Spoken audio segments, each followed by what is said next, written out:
I want you to take a second and just picture the scene inside the National Republican Congressional Committee headquarters right now. I'm serious. Just imagine the mood in that room. You have these GOP strategists who have spent the last 3 years staring at maps of South Texas, crunching the numbers, salivating over the idea of flipping the 28th district. They have the spreadsheets, they have the opposition research, they have the attack ads already written. Their entire plan relied on one simple, undeniable fact. The Democratic incumbent, Henry Cuellar, was facing a massive federal bribery trial. He was damaged goods. He was walking into an election with a heavy anchor around his neck labeled indictment. And then, on a random Wednesday in December, Donald Trump, the leader of their party, decides to walk over to that anchor, pull out a pair of bolt cutters, and set the Democrat free. I mean, you have to laugh. If you don't laugh, you'll scream.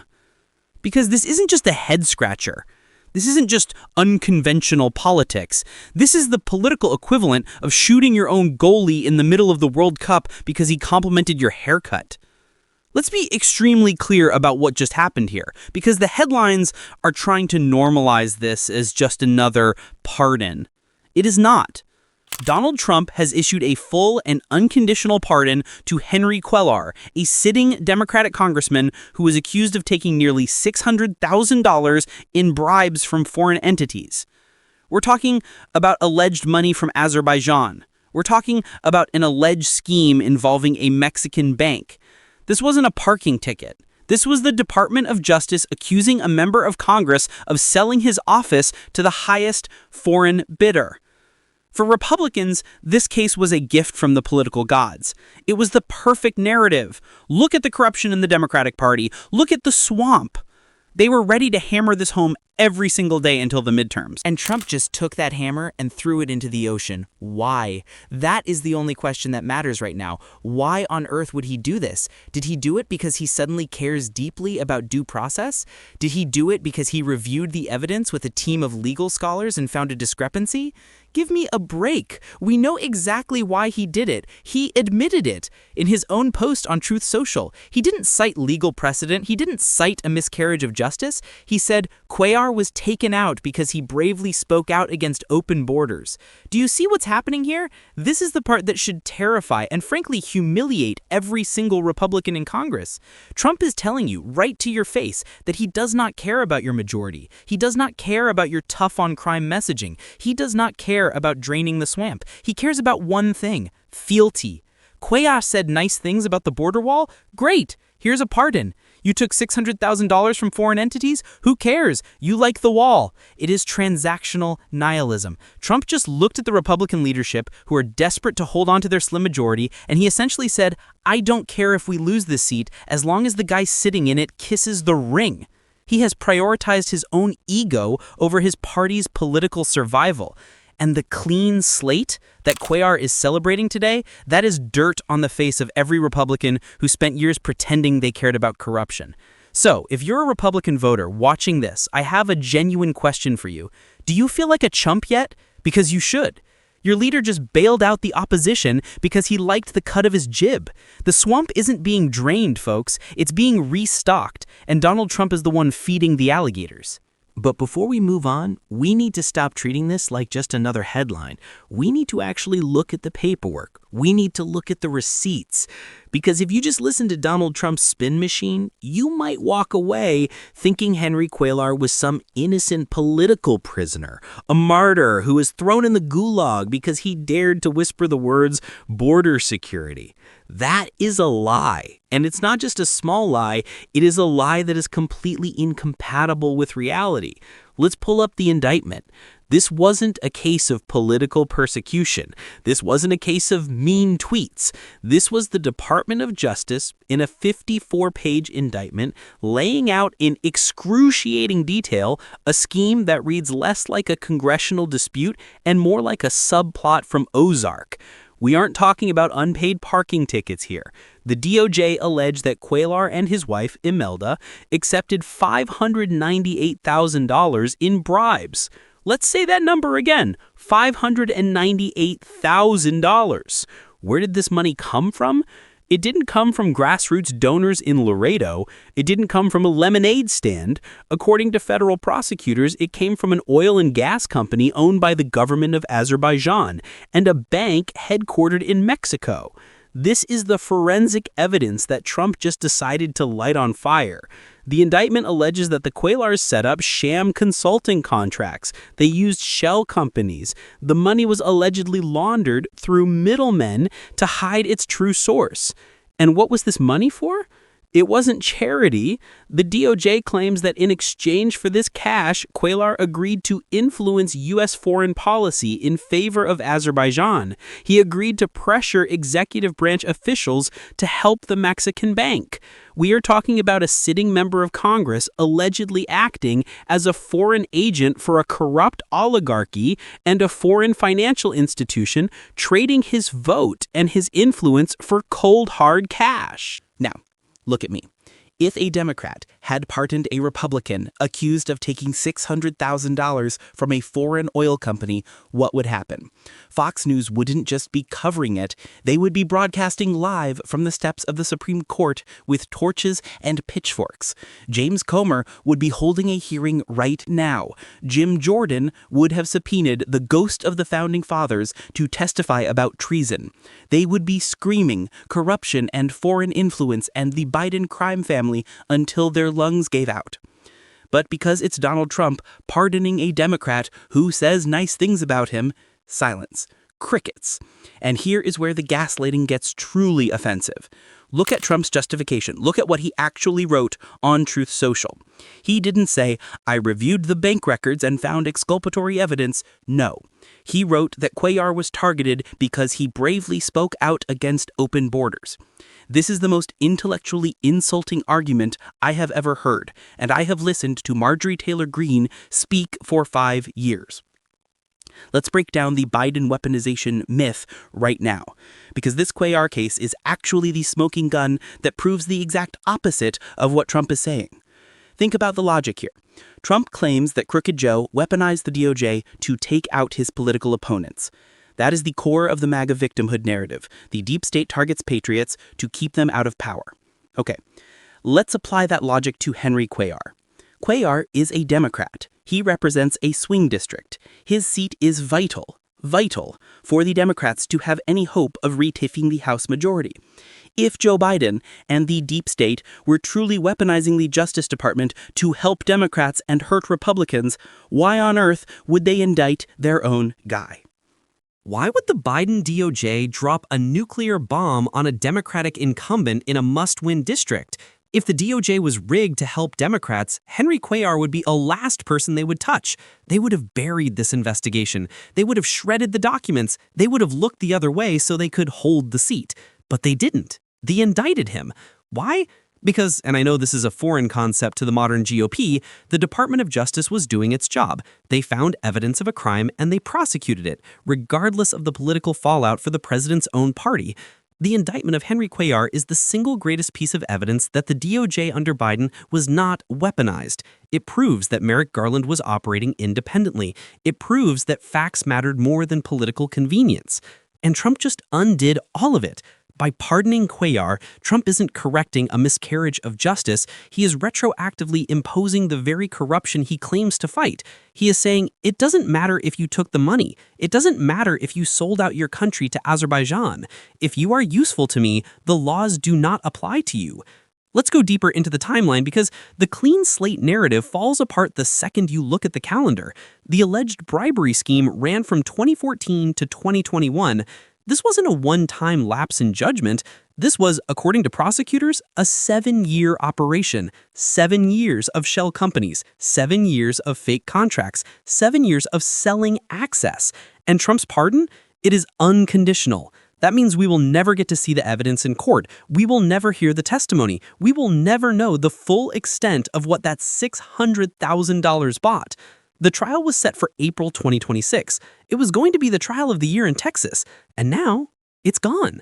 Cuellar had the audacity to tweet, "The noise is gone, the work remains." The noise? Sir, you were accused of money laundering. That is not noise. That is a felony. calling a federal indictment noise is like calling a Category 5 hurricane a bit of a breeze. It is gaslighting of the highest order. And the fact that he's going to attend a White House Christmas party to thank the president personally, it's the final insult. Imagine the visual. You have a Democrat accused of taking bribes, clinking champagne glasses with the Republican president who just bailed him out, while the Republican leadership sits in the corner wondering how they are going to explain this to their base. And let's look at the victim narrative again.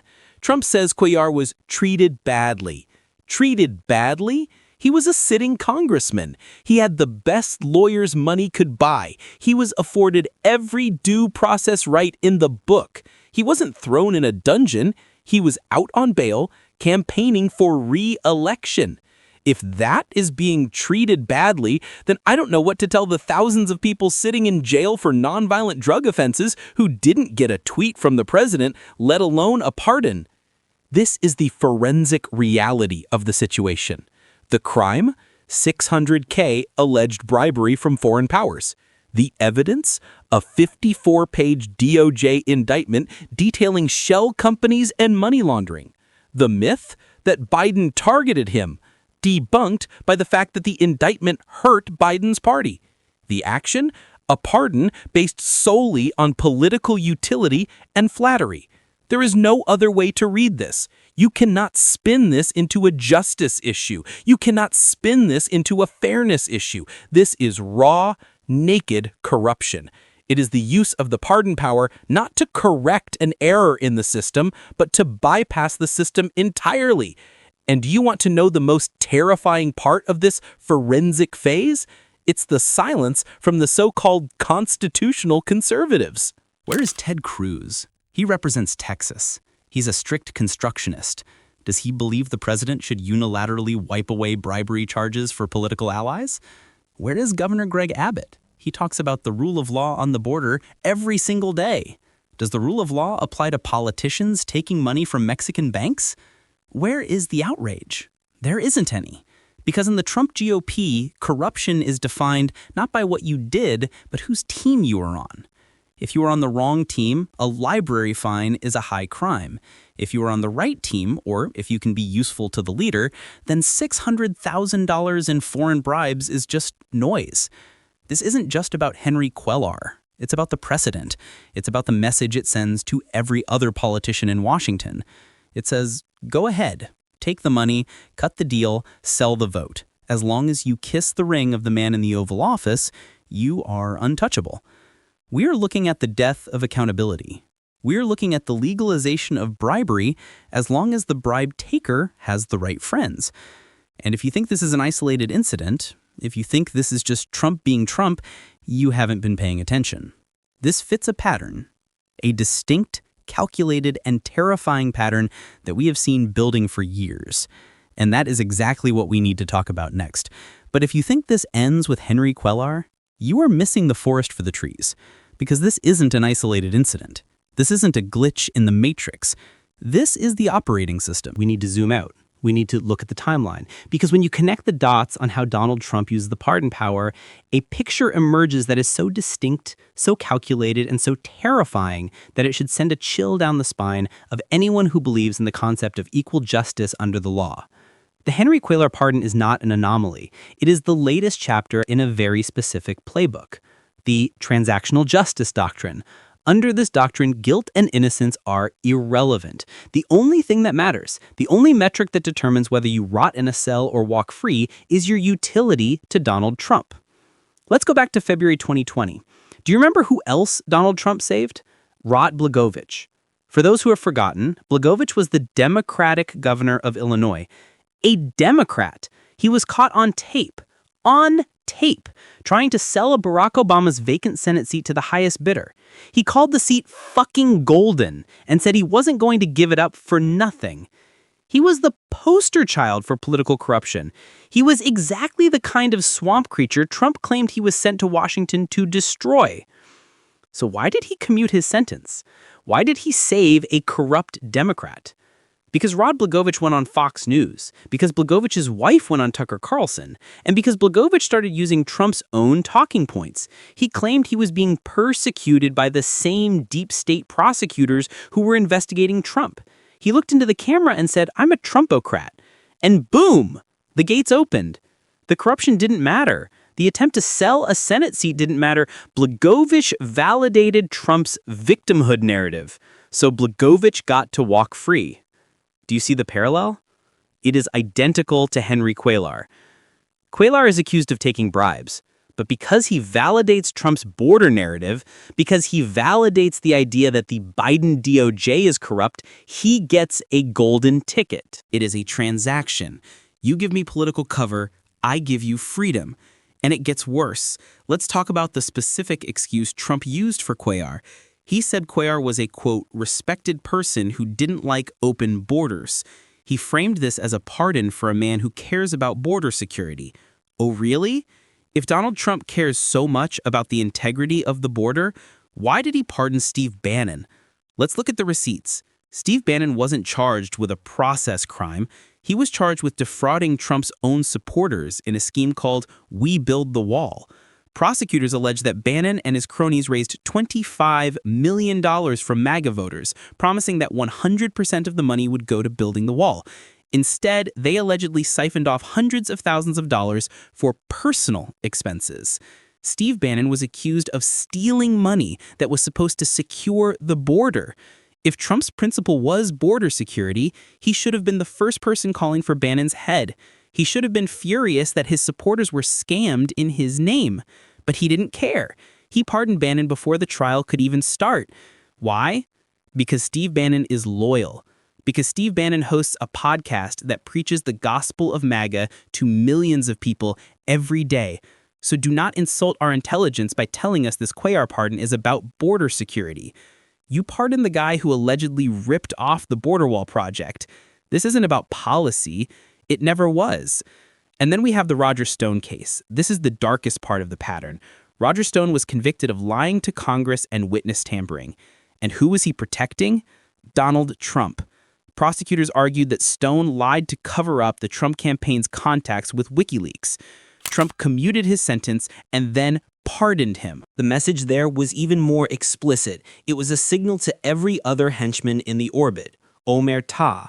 If you keep your mouth shut, if you don't flip on the boss, I will use the powers of the presidency to make sure you never spend a night in jail. Paul Manafort, same thing. Michael Flynn, same thing. We are looking at a two-tiered system of justice, but it's not the one Republicans complain about on cable news. Tier 1, the enemies. If you are a Democrat who opposes Trump or a Republican who tells the truth about the election, like Liz Cheney or Adam Kinzinger, you are a traitor who should be faced with retribution. Tier 2, the loyalists. If you are a friend, a donor, or a useful idiot who validates the leader, the laws of the United States simply do not apply to you. You can rob the donors. You can lie to Congress. You can take $600,000 from Azerbaijan. It doesn't matter. And the most pathetic, spineless aspect of this entire pattern is the reaction of the Republican Party. I want you to think back to the 1990s. Think back to the Republicans who impeached Bill Clinton for lying about an affair. They stood on the floor of the House and gave speeches about the sanctity of the law. They told us that character counts. Where are those people now? They are gone. The Republican Party has completely abandoned the concept of law and order. They have replaced it with law and order for you. When they see Trump pardon a corrupt Democrat like Cuellar, they don't see a betrayal of their values because they have no values left to betray. Their only value is power. Their only value is survival. They know that if they criticize the pardon, Trump will turn on them. He will primary them. He will destroy them. So they stay silent. They let him turn the Department of Justice into his own personal law firm, and the pardon power into a rewards program for sycophants. This pattern is not accidental. It is the systematic dismantling of the guardrails that keep a president in check. The Founding Fathers gave the president the pardon power to act as a failsafe against mercy. They did not intend for it to be used as a currency to buy loyalty and silence witnesses. But that is exactly what it has become. And by accepting it, by normalizing it, the GOP is telling us exactly who they are. They are telling us that they are perfectly fine with corruption as long as it's their corruption. And if you think this pattern stops here, if you think, well, Cuellar is just one guy, you are naive. This is just the warm-up act. Because what happens when you combine this pardon power with a president who has vowed retribution? What happens when the carrots for the loyalists are combined with sticks for the dissenters? That brings us to the endgame. And trust me, the endgame is a hell of a lot scarier than a single corrupt congressman in South Texas. So, where does this leave us? If you've been following along, you might be tempted to just shrug and say, well, that's just politics. It's dirty. It's always been dirty. No. You need to reject that cynicism immediately, because that cynicism is exactly what they are banking on. They want you to believe that this is normal, that everybody does it, so that you disengage. But what is happening right now is not normal. It is not politics as usual. It is the systemic dismantling of the rule of law in real time. And if we don't recognize the endgame, we are going to wake up in a country we do not recognize. Make no mistake, the pardon of Henry Cuellar is a declaration of war on the concept of accountability. Think about the message this sends to every prosecutor, every FBI agent, and every judge in this country. Why would a U.S. attorney spend years building a complex bribery case against a corrupt politician? Why would they risk their careers, their safety, and their reputations to gather evidence, trace bank accounts to Mexico and Azerbaijan, and secure an indictment? Why would they do any of that if they know, for a fact, that the president can just wake up, watch a segment on Fox News, and erase 5 years of work with a single tweet? It creates a chilling effect that freezes the entire justice system. It tells the Department of Justice, don't bother.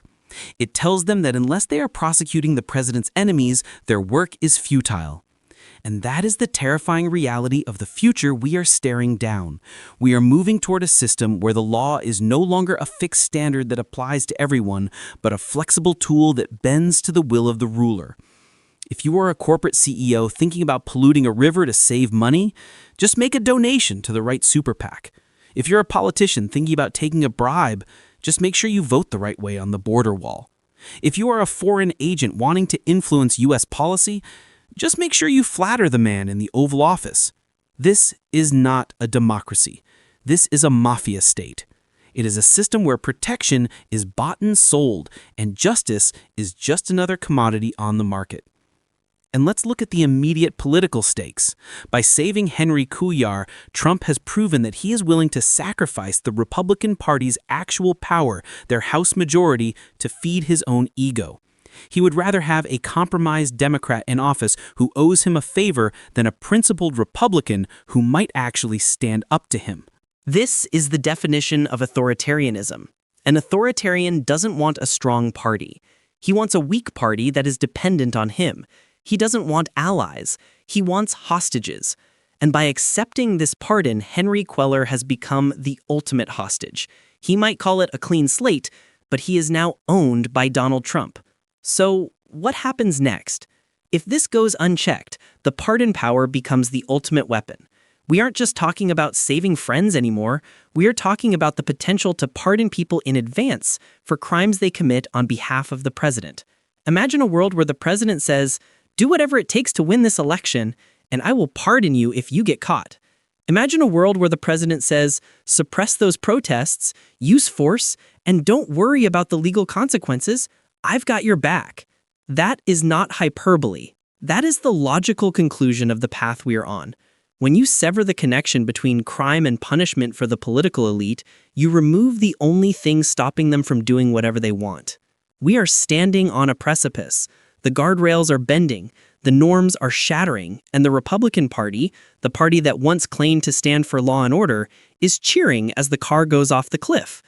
So here is my message to you. Do not let them gaslight you into thinking this is fine. Do not let them tell you that both sides do it. Joe Biden didn't pardon his son to save him from a trial. He let the justice system play out until the very end of his term. And even then, the anguish was palpable. Donald Trump is handing out pardons like party favors to people accused of betraying their country for cash. There is no comparison. The noise is not gone. The work does not remain. The corruption remains. The danger remains. And the only way to stop it is to refuse to accept it. We have to be the ones to say, we see what you are doing. We see the transaction, and we will not forget. Democracy is not a spectator sport. It requires us to be awake, to be angry, and to be relentless. Because if we sleep through this, if we treat this as just another news cycle, by the time we wake up, the rule of law will be gone, and we will have no one to blame but ourselves. I'm Ethan Cole. Don't get tired.